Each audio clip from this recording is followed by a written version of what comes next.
राधे राधे, जय श्री राधे।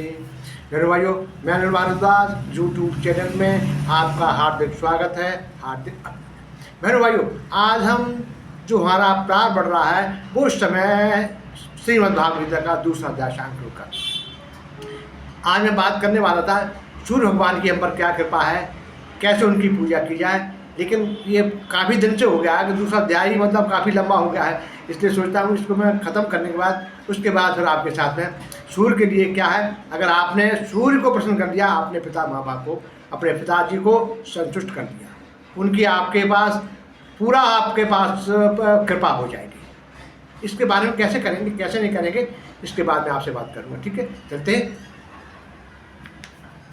या सर्वत्र नभिश्रेहा ततत प्राप्य शुभम नाभिनंदन द्वेष्टे तस्य प्रज्ञा प्रतिष्ठिता। जो स्थिर प्रज्ञ होता है, जो स्थिर बुद्धि वाला होता है, उसके लक्षण जनार्दन माल को अर्जुन जी को बता रहे हैं। उन्होंने देखिए हर एक की इच्छा होती है, हम पूछते हैं साहब क्या ये ऐसे हुआ तो ऐसा कैसे हो गया, तो उसी प्रकार से बता रहे हैं। आज चलते हैं और उसके शब्दार्थ को, उसके बाद बहुत उसका शब्दार्थ के बाद फिर उसका हम करेंगे। सब जगह आसक्त हुआ जो मनुष्य उस शुभ अशुभ को प्राप्त करके न तो प्रसन्न होता है और नहीं दोष करता है, उसकी बुद्धि स्थिर है। न किसी दोष है, न किसी से दोष है। हमारी भावनाएं सही हैं, सबका हित चाहते हैं, सबके साथ अच्छा करना चाहते हैं, तो यही तो है।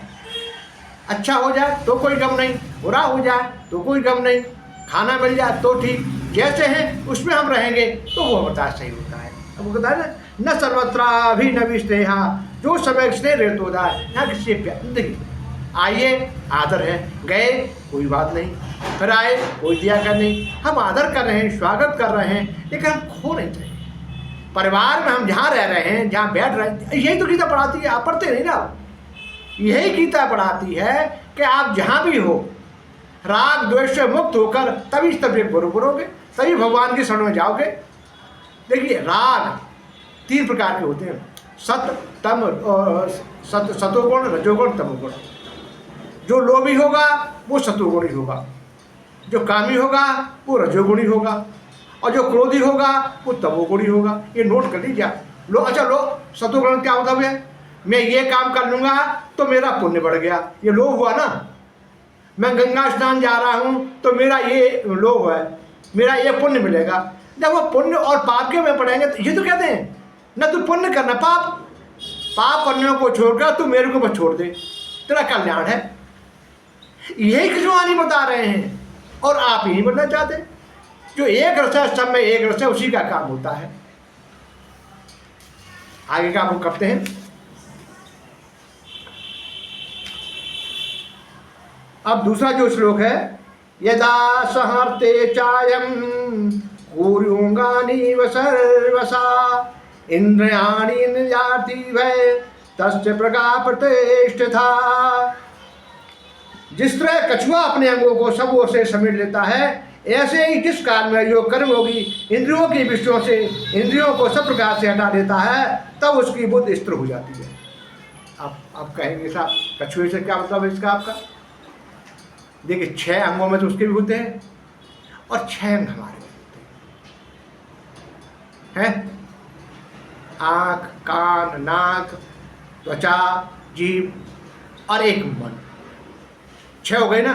और ऐसे कछुओं को अपने शरीर में समेट, ऐसे ही हम अपनी विषय वासनाओं को समेटकर केवल हम हरि के चरणों में, प्रभु के चरणों में हमारा मन लगेगा तो हमारा कल्याण। और यही हमको गीता सिखाती है। मैंने पढ़ा नहीं आपको? हाँ, कछुआ बता दिए।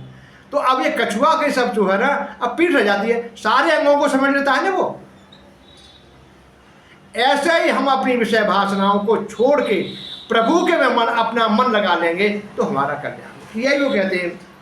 यहाँ संगते क्या के अनुसार यदा आता है तदा आता है, तदा तहा पद का प्रयोग करने का अच्छा था। ये इंद्रियों के अपने विषयों में सर्वता हट जाने से स्वतः सिद्ध तत्व का अनुभव होता है। वह काल के अधीन, काल की सीमा में नहीं रहा है। और ये बताते जैसे अपने वासनाओं को हटा देंगे, जितना जहाँ से हम हटाएंगे अपने मन को, उतना ही हम प्रभु के निकट जाएंगे और यही आप करेंगे तभी आपका कल्याण होगा। अगली बार कहेंगे, उसके बाद फिर सूर्य के बारे में आपको बताऊंगा, सूर्य के करने से हमको क्या क्या फायदा होते हैं। इसके साथ विदा लेता हूँ। राधे राधे, जय श्री राधे।